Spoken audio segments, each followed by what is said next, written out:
Australia advised all its citizens abroad who want to return home to do so immediately because of disruption caused by the coronavirus. As more countries close their borders or introduce travel restrictions, overseas travel is becoming more complex and difficult, the Department of Foreign Affairs and Trade said in updated guidance posted on its website on Tuesday. You may not be able to return to Australia when you had planned to. Australia has already urged citizens to refrain from going abroad. The updated advice was issued after Prime Minister Scott Morrison met with state and territory leaders to discuss strengthening restrictions on public gatherings.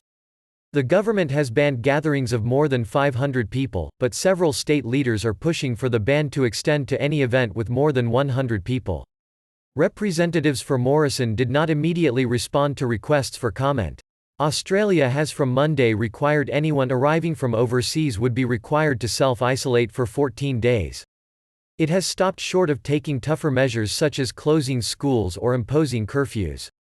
The measures are expected to restrict tourism yet further. The Sydney Opera House, a national symbol, said it would suspend all performances until the end of the month. Australian Fashion Week, music festival Splendour in the Grass, all Cricket Australia matches and the World Surf League were all cancelled as the number of cases of coronavirus topped 400.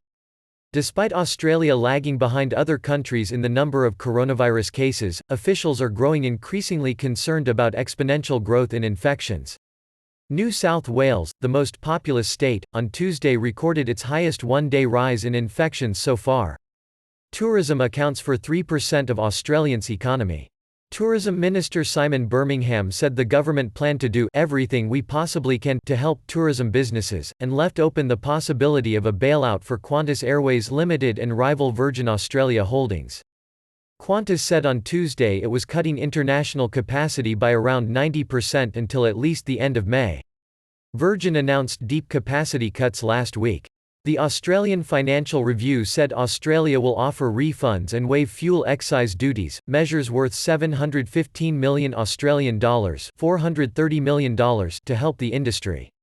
We will recover, Birmingham said. We will come out of the coronavirus and we have to make sure that we have our tour operators, our tour attractions, all of our critical tourism infrastructure and businesses able to step up and be part of that recovery as quickly as possible so that we get people back into jobs and we get funds flowing back through our economy. Parliament will sit next week to pass a proposed $17.6 billion Australian dollars stimulus package, but the number of elected officials returning to Canberra for sessions in the House will be cut by 40% to reduce the chances of spreading the virus. The central bank, which earlier this month cut interest rates to a historic low, has also promised extra support. It said on Monday it will unveil new measures on Thursday, as it pumped more liquidity into the system. Speculation is rife. Thursday's announcement would include an out-of-cycle cut to the RBA's cash rate to 0.25% together with unconventional policy measures. Finance Minister Matthias Cormann said the expected global downturn would be felt hardest by the poorest Australians. Those Australians who are likely to lose their job over the coming weeks and perhaps months will need appropriate levels of support so that we can come back stronger and better on the other side, he told the Australian Broadcasting Corporation on Tuesday.